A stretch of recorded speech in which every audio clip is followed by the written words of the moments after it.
നവീകരണ പ്രവർത്തനങ്ങൾക്കായി തുറന്ന ഓട മൂടാത്തത് അപകട ഭീഷണി സൃഷ്ടിക്കുന്നു.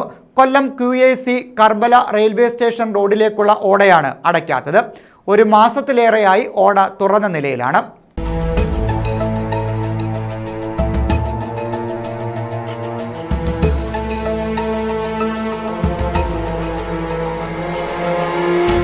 ഓട മൂടാനുള്ള സ്ലാബുകൾ അലക്ഷ്യമായി ഇട്ടിരിക്കുന്നതാണ് മറ്റൊരു ഭീഷണി. കുഴിക്ക് മുന്നിൽ ആദ്യം അപായ സൂചനയായി മരക്കൊമ്പ് കുത്തുനിർത്തിയെങ്കിലും ഇപ്പോൾ അതും കാണുന്നില്ല. നടന്നു പോകുന്നവരുടെ കാലൊന്നു തെറ്റിയാൽ ഓടയിൽ വീഴുന്ന അവസ്ഥ.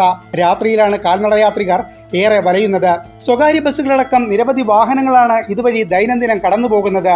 പണിയേറ്റെടുത്ത കരാറുകാരൻ ആരോഗ്യ പ്രശ്നങ്ങൾ കാരണം ആശുപത്രിയിൽ ആയതിനാലാണ് പ്രവർത്തനങ്ങൾ തടസ്സപ്പെടുന്നതെന്നാണ് പൊതുമരാമത്ത് അധികൃതരുടെ വിശദീകരണം. 15 ലക്ഷം രൂപ വിനിയോഗിച്ചാണ് ഓട നവീകരണം. മഴ പെയ്യുമ്പോൾ സ്ഥിതി കൂടുതൽ മോശമാകും. നിരവധി ശീതളപാനീയ സ്റ്റാളുകളും ചായക്കടകളും ഇതിന് സമീപത്ത് പ്രവർത്തിക്കുന്നുണ്ട്. ഓട തുറന്നു കിടക്കുന്നതിനാൽ ഓടയിലേക്ക് പ്ലാസ്റ്റിക് കുപ്പികളടക്കം വലിച്ചെറിയുന്നത് പാരിസ്ഥിതിക പ്രശ്നങ്ങളും ഉയർത്തുന്നുണ്ട്. നഗരത്തിൽ ഡെങ്കിപ്പനി അടക്കമുള്ള പകർച്ചവ്യാധികൾ വർദ്ധിക്കുമ്പോഴാണ് അധികൃതരുടെ ഈ അനാസ്ഥ.